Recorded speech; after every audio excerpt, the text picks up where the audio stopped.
E falando em legado, é exatamente disso que eu quero falar, falando que nós temos 97 mensagens e que elas, então, são um legado. Há dois tipos de compreensão desta palavra e desta realidade. Existe o legado ativo e o legado passivo. Mas onde você consultou, Marcelo, esses conceitos? Em lugar nenhum. Eu acabei, nesse instante, de conceituar algumas das nossas atitudes em legado que são legados ativos e legados que são legados passivos. Todos nós temos legados, legados de vida. Legados é aquilo que, uma vez feito, oferece conteúdo para que outros, agora vendo, possam admirar o que se realizou e a partir daí,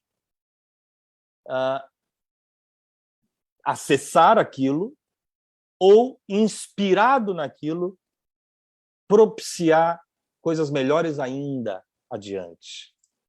De modo que legado gera inspiração, inspiração gera novas ações, novos legados adiante.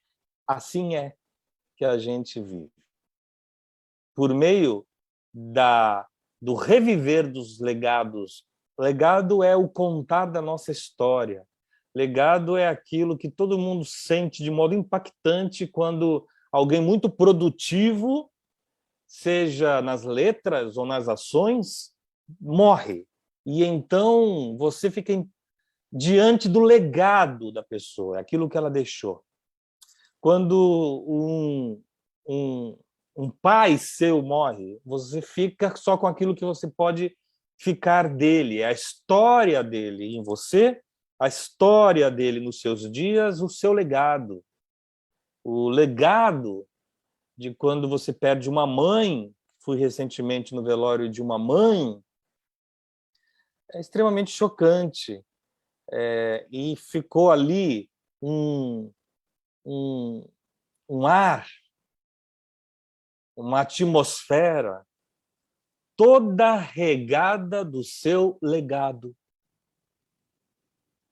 De uma mulher forte, resiliente, que foi capaz e teve coragem de coisas que geralmente as mulheres da sua geração não eram capazes, tampouco tinham coragem, e ela então deixa a sua história como approach, como, olha aí, foi assim que eu fui, foi assim que eu fiz. Agora sirvam-se disso e continuem. Esse é um legado ativo. Todo legado que é continuado é um legado ativo. Todo legado que é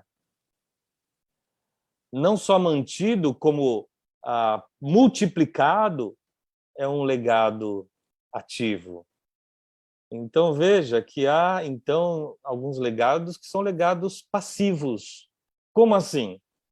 A gente glorifica a história, glorifica o legado, honra o que foi deixado, o que foi feito, e então placas, né, dos prefeitos se espalham pelas cidades.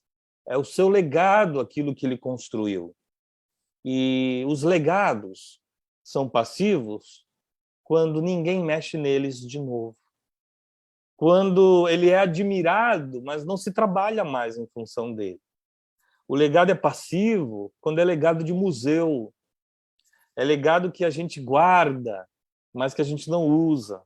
Então, eu estive recentemente em Brasília e nós visitamos o Memorial JK, e dentro do Memorial JK é uma mostra, uma exposição muito bonita, muito sensível e informatizada, com vídeos, e Tancredo Neves.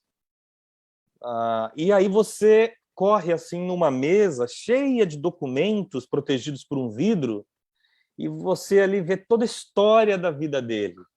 E então fica diante do seu legado, da participação que ele teve na redemocratização do Brasil. Toda vez que você trabalha pela democracia no Brasil, você está ativando o legado de Tancredo Neves, por exemplo. Toda vez que você trabalha contra a democracia no Brasil, você está mantendo o legado de Tancredo protegido por um vidro no museu que lhe diz respeito. E daí a gente está tornando vã a sua vida. A sua vida não foi vã para ele e nem para os seus, mas no sentido histórico, ela se torna vã quando dela já nada extraímos. Eu espero que todos tenham entendido o que eu quis dizer com legado. Estou dizendo isso também porque ontem eu estive no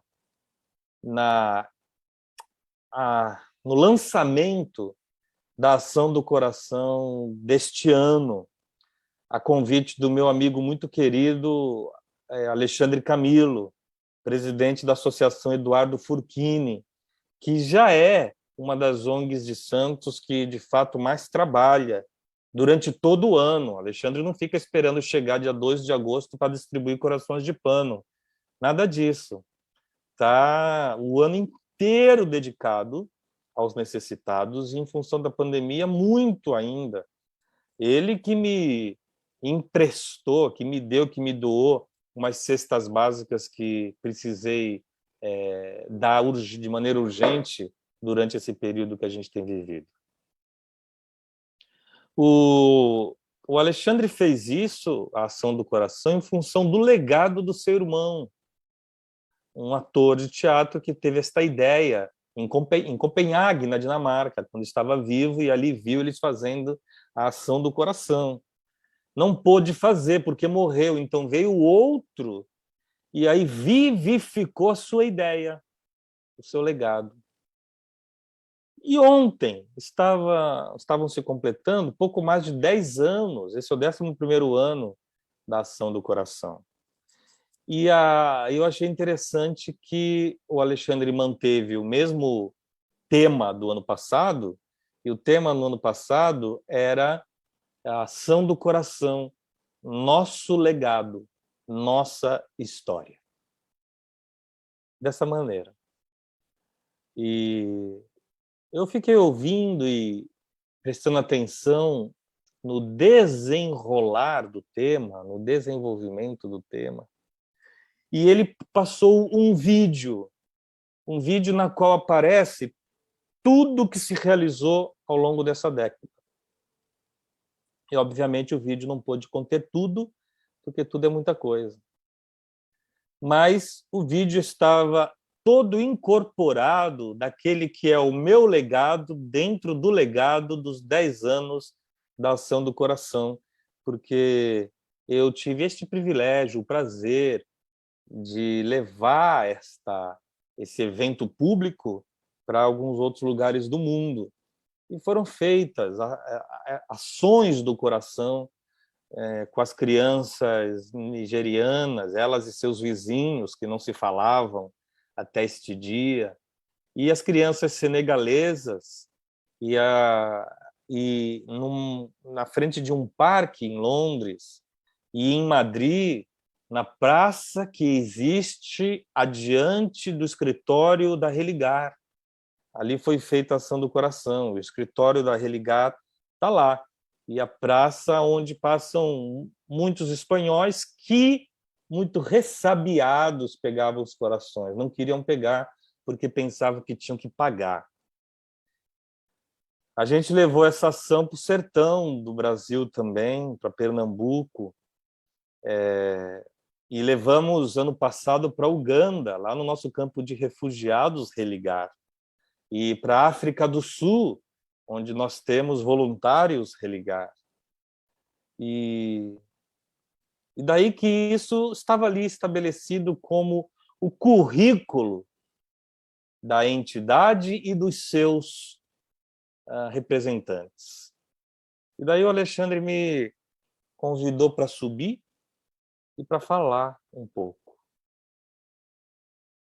E eu queria que você também recebesse um pouco do que eu ali falei. Veja só. Gente, quem vive de legado é museu. Nós tomamos nosso legado como trampolim para ações no presente. Legado não pode ser aquela coisa que você fez e que você hoje traz como aquele dispositivo que a gente usa para coçar as costas, eu não sei o nome disso. Legado não pode ser essa coisinha gostosinha que é a nossa história, nosso currículo, e que a gente fica fazendo carinho, dizendo: olha como eu fui importante. Olha como eu fui influenciador. Legado não pode ser aquilo que faz com que hoje você dê carteirada nos ambientes que chega, porque em função de ter feito bem aquele grupo, agora você anda ali desfilando um pouco, porque trata-se de um ente que no passado, no seu tempo, desenvolveu muitas coisas. O legado ele é vítima do seu tempo. Digo isso porque quase sempre a gente vê os jovens e diz assim: no meu tempo eu fazia isso diferente, e diferente a gente quer dizer melhor. Porque todo mundo acha que sempre faz ou fez melhor do que quem fará ou está fazendo. Vocês estão me entendendo? Fique tranquilo, não estou viajando. Estou bem com o pé nesse chão aqui. Estou querendo dizer que o caminho da graça não pode ficar à mercê do seu legado. Não pode ficar sequestrado por um passado glorioso, glorificado. Que a religar não pode ficar à mercê do seu passado, fazendo exposição de portfólio e memorial de tudo que já fez, sem nada fazer hoje, porque vive do que foi. Quando o que foi tem que ser apenas demonstração efetiva de que ainda podemos. Ainda podemos mais, ainda podemos melhor, ainda podemos com outras cores, em outras estações, com outras caras, com outras inspirações, com outros projetos, com o aperfeiçoamento de projetos que nós já tínhamos feito anteriormente, mas a gente fez aquilo em preto e branco, e agora com novas tecnologias de vida, isso pode ser feito de uma maneira muito mais colorida, muito mais efetiva, muito mais profunda, muito mais larga, muito mais longa, muito mais. Se não, muito mais, porque muito se fez, quem sabe muito melhor. Mas há de se fazer a partir de então. Isso tem concordância com o Evangelho, Marcelo? Isso tem esse chamado, esta convocação a avivar o legado? Tem no Evangelho encontra no Evangelho sua assimilação? Ora, meus irmãos, basta olhar sua vida. Você é legado da vida de Jesus. Você é o continuar da história do Evangelho. Em você, o Espírito, vivificando o nosso ser, age em nós, de modo que Deus, hoje, trabalha. Deus trabalha. Jesus disse em João 5:17, o que Deus fez com o legado da criação, por exemplo. Porque ele criou o mundo nos seus 7 dias. Ninguém me venha com a coisa de 7 dias, 24 horas, não acredito nisso, e dá igual se você acredita.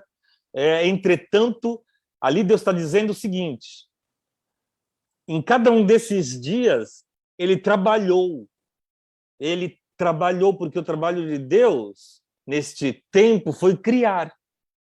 E ele trabalhou, ele construiu para fora dele, ele criou, ele fez. E ele fez pela palavra, e a palavra é o verbo, e o verbo é Jesus. Então, tudo foi feito em Jesus, e sem Jesus, nada do que se fez se teria feito, está escrito. De modo que ele cria no primeiro dia, ele cria no segundo, ele cria no terceiro dia, ele segue criando, e a terra se torna o ambiente da criatividade divina, e a natureza eclode com todas as suas formas, espécies e vida. E Deus segue trabalhando, e Deus segue pintando, e Deus segue colorindo, e então, no sexto dia, ele cria a excelência da sua criação. Ele cria o homem. Ele cria o homem, cria a mulher, e diz que tudo que fez, Deus tinha uma estima boa nesta época, e diz que tudo que ele tinha feito era bom, e que então aquilo que agora ele estava fazendo era muito bom. E daí vem o sábado, daí vem o último dia, e então está escrito que Deus descansou de toda a sua obra, da obra da sua mão. Parou. O que ele fez? Ele fez o não fazer. Ele fez o descansar dele. E nos propôs que, desta mesma forma, representando a criação, no sétimo dia descansássemos. Moisés fez disso um mandamento que no povo de Israel lamentavelmente se perdeu, porque o sábado se tornou um legado estático, um legado passivo, um legado morto. Todo mundo descansava e ninguém, de fato, glorificava a Deus por isso, porque ninguém sabia por que descansava, a não ser porque se tinha mandado descansar. E então, em João 5, Jesus cura um paralítico, que é paralítico há 38 anos, e diz para ele: toma o teu leito, sai daí e anda. E ele, então, não deixa o colchão dele ali. Ele levanta o colchão e vai embora. Só que os religiosos viram este homem curado, depois de 38 anos paralítico, e olham para ele, e a única coisa que vem é que ele está carregando o seu leito quando devia estar carregando nada, porque trata-se do sábado. Jesus já havia dito, e outra vez vai dizer, que o sábado foi feito para benefício do homem, e não o homem que foi feito para o sábado. Mas tudo tinha se tornado mera escultura. O sábado era uma escultura paralisada. O sábado era o museu da criação. O sábado era a paralisação da criatividade divina. É assim que se concebia o sábado. Só que aí Jesus vem no verso 17, ele diz: o que vocês estão pensando, hein? Meu pai trabalha até agora e eu trabalho também, está escrito. Meu pai trabalha até agora e eu trabalho também. Eu adoro esse versículo, João 5,17. Jesus está dizendo que depois do sábado, o que ele fez foi trabalhar. E está dizendo que ele trabalha, inclusive, no sábado. Sim, porque ele falou: quem é de vocês que no sábado, legado da criação, vê um animalzinho vosso caído num buraco e não vai resgatá-lo? Quem? Quem aqui fica parado enquanto a outra vida se perde? Pois eu vos digo, eu também, no sábado, tiro gente do buraco, porque meu pai trabalha até agora e eu também.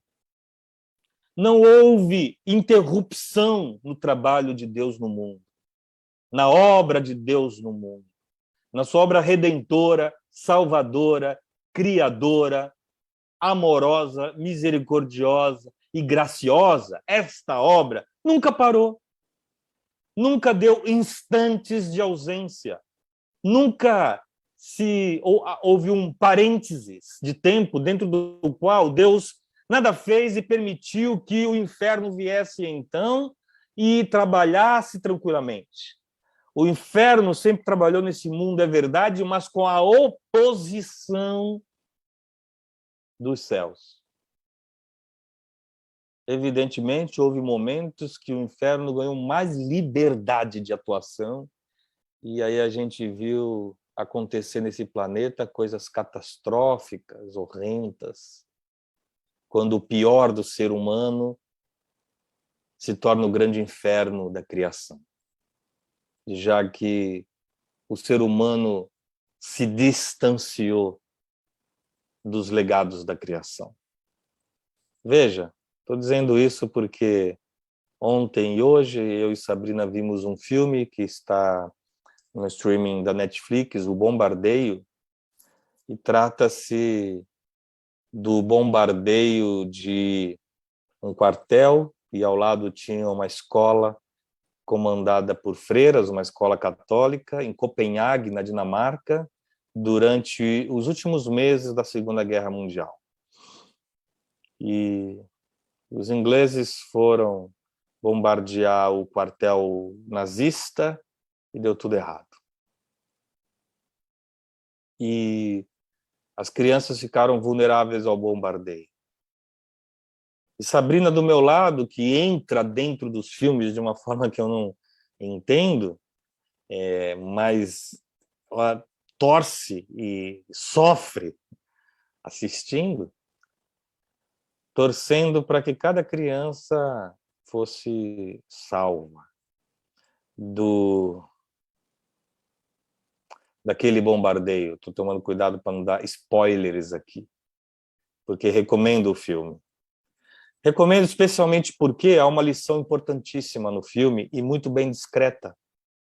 Mas as freiras ensinavam as crianças que momentos de muita calamidade no mundo, como aquela que elas estavam vivendo, tem a ver com o fato de que às vezes Deus deixava o lápis cair. E aí elas ensinaram esse conceito para as crianças. Aqui, veja, eu estou com uma caneta na minha mão e estou falando com vocês. E estou falando, e aqui, enquanto falo, faço o bem a vocês. E o que passa é que, enquanto eu estou fazendo isso, me cai da mão a caneta. E veja que agora eu me distraio. E eu abaixo para buscá-la. E volto com ela. Sabe este período em que eu me distraí buscando a caneta? As freiras ensinaram que é o que estava acontecendo com Deus. Um lapso de distração de Deus, elas explicaram. Não acredito nisso. Mas isso efetivamente... Eu não acredito porque Jesus trabalha o tempo inteiro. Mas a calamidade estava ali se impondo. Então, uma criança, na hora em que a calamidade, a tragédia, a desgraça tomou conta de tudo, uma criança disse para a noviça: é essa hora que Deus se distrai com os lápis? E a noviça disse para ela, confortando assim, querida, agora ele se distraiu com os lápis. A criança, sofrendo muito, pergunta: ele volta logo? a nos dar atenção? E ela diz, ele volta. Se ele não voltar, nós vamos para o céu? É a partir de agora que nós vamos para o céu? E ela disse, é isso, sim. E ele, Jesus, está esperando por nós? E a freira disse, está. Sabe que isso que aconteceu com essa pequenina? Isso tudo que ela concebeu, pensou, imaginou, que a consolou e permitiu que ela, caso morresse, o fizesse com valentia e doçura. Isso é Deus trabalhando na vidinha dela. É o legado de Deus na vida dela dando o seu resultado. Porque dos céus, porque dos pequeninos é o reino dos céus. Porque não há quem faça mal a um pequenino que depois não tenha que dar-se de frente com o impacto do juízo, de tal modo que Jesus advertiu a todos. Veja bem, é melhor você pegar uma pedra amarrada numa corda, amarrar essa corda no seu pescoço e lançar essa pedra ao mar, do que fazer tropeçar um único pequenino. Porque das crianças é o reino. Veja, meu pai trabalha e eu trabalho também, Jesus disse. Quem mais poderia estar vivendo de legado e distraído com lápis nos abandonado do que aquele que nos criou? Mas quem nos criou, não só nos criou, como nos salvou, nos redimiu, nos glorificou. Paulo disse tudo isso. E então passou a viver em nós, nos fez filhos desta ressurreição e nos vivificou estando nós mortos. Isso é sua obra em nós.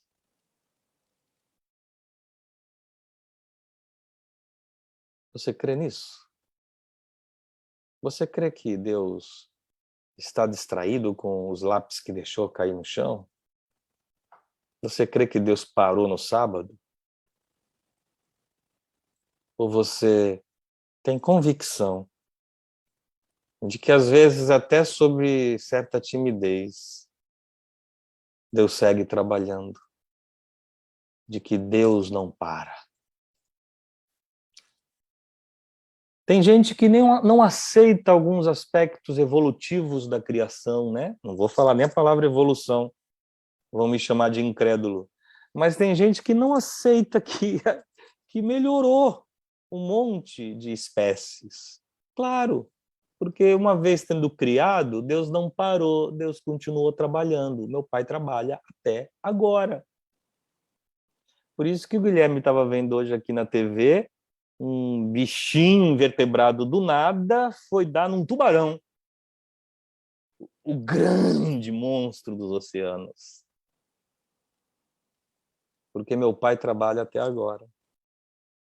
Por isso que teve Moisés, teve Davi, teve os profetas, mas um menino nos nasceu.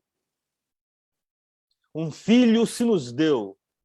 O governo está sob seus ombros. Ele não se distraiu. Seu nome será Maravilhoso Conselheiro, Deus Forte, Pai da Eternidade, Príncipe da Paz. E por isso ele faz a vontade de Deus. E por isso ele diz, eu trabalho também, até agora. E ele segue, até que ele morre e ressuscita, porque o seu legado não é passivo. Ele levanta dali, ele quebra aquele vidro da exposição da sua vida. Jesus não é para ser admirado nos ambientes por onde passou. Jesus é para ser vivido.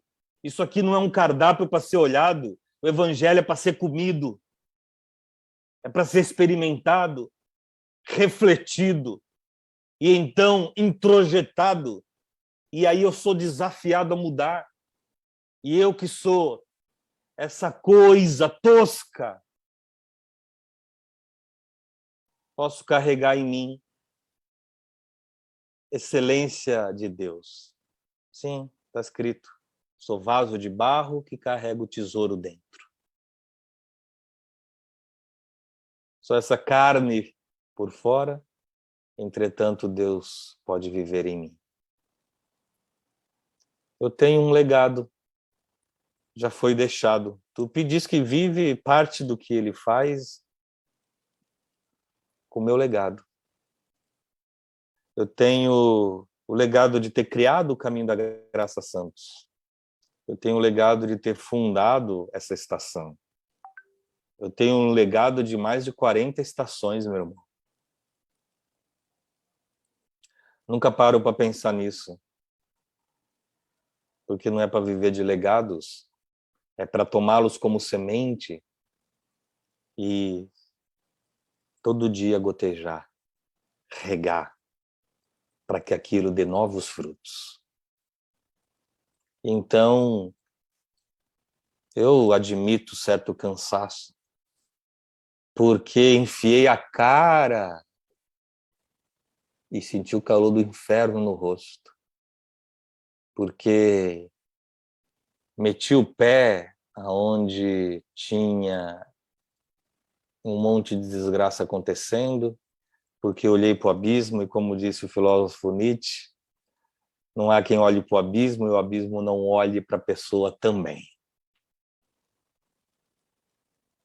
Mas eu fui vivificado em Cristo. Eu não posso ter trauma do legado. Eu tenho que reavivá-lo em mim. A Religar em Santos foi famosa, foi conhecida. Me ligavam da TV sempre para dizer, para perguntar o que a Religar está fazendo, Marcelo, para a gente falar. Olha só, a TV queria falar coisas boas e aí perguntava o que a gente estava fazendo na cidade num tempo assim de muita produção. Não é para viver agora, puxa, e a gente que já esteve num escritório tão bonito, agora não tem nem teto, a não ser esse emprestado da prefeitura. Não, é para seguir produzindo, cada tempo fazendo do seu jeito e a seu modo, mas o legado é para ficar ativo dentro de nós. A Religar fez um monte de coisa, mas ela não vive de seu legado. Deixa eu dizer, a Religar está viva. A Religar está viva e ativa no planeta Terra. Sabe que enquanto eu estou falando aqui, eu tinha dito para vocês que um casal ia cruzar Nova Zelândia, arrecadando fundos para construir uma escola no Nepal para 400 crianças que são toda hora vendidas como prostitutas na Índia e para os chineses, crianças com 9 aninhos, 10 aninhos, vendidas por pais que estão miseráveis e não têm mais o que comer, nem como alimentar sua filhotinha. E aí ela, com 9 aninhos, toma injeção de hormônio para virar mulher o quanto antes e receber por dia em torno de 30 clientes. Sabe essa escola? Está construída lá no interior do Nepal. Já não vai acontecer isso com um monte de vidinhas. Está construída por uma menina que conseguiu sair, porque Deus a tirou de lá, do meio deste lugar. E hoje ela comanda esta renovação. É o seu legado em ação. No Oriente Médio, nós estávamos comprando crianças. Depois falaram, é melhor vocês saírem daqui, porque o governo vai pegar no nosso pé por causa de ONG estrangeira metida nisso, ONG cristã. E aí a gente saiu de lá, mas paramos de trabalhar? Não. Tem um campo de refugiados em Uganda, dentro do qual existe a casa de acolhimento religar. Ela está lá para a gente ir visitar o que funcionou ali? Não, não, não. Ela está funcionando. A cerca está quebrada, não tem o playground que eu sonho, tem que reconstruir a cozinha, reformar.